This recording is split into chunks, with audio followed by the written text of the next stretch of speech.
V Pinxel máme tekuté rozjasňujúce kvapky v 3 farbách a za super cenu. Viete si ich spojiť napríklad s chladivým gelom po opalovaní, napríklad tieto bronzové, a vytvoríte si také instantné opálenie na dekolt, na ramená, alebo teda aj na nohy, a teda vás to aj chladí, ale zároveň pokožka aj krásne, ako keby slnkom poboskaná.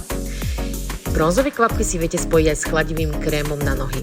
Urobíte si tzv. Tekuté pančušky, krásne tá pokožka bude teda aj vás chladiť, ale ešte pozrite na to pekné znednutie. Ja vám to ukazujem na najsvetlejšej časti rúk, to je na tej spodnej časti, a vidíte to už aj takouto troškou, ako si to viete zmeniť, a tá pokožka bude pekne hydratovaná.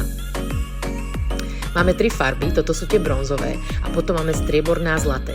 Viete ich super použiť priamo na pleť, nakoniec, na záver ako strobing, čiže na vrch lícnych kostí, alebo môžete napríklad túto ukazujem strieborné kvapky spojiť s fixačným gelom pod make-up, čím vlastne nielenže pripravíte pleť na make-up, ale už aj krásne zjednotíte a odrazíte svetlo, čím tá pokožka získa taký šťavnatý vzhľad. Môžete spojiť tieto rozjasňujúce kvapky aj so CC krémom alebo s podkladovou bázou.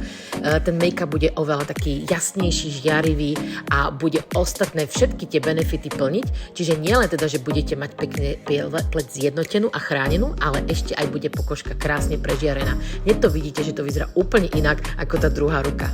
Určite ich vyskúšajte, tie kvapky môžete naozaj veľmi všestranne použiť, a úplne taký tip na záver vám ukážem.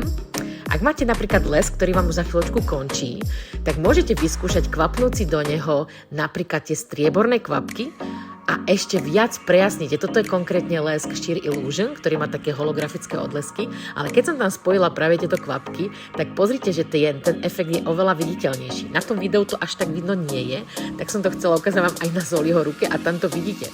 To prvé bolo klasické Sheer Illusion lesk, a toto je už s tým rozjasňujúcimi kvapkami, a krásne to fakt vyzerá. Určite to vyskúšajte.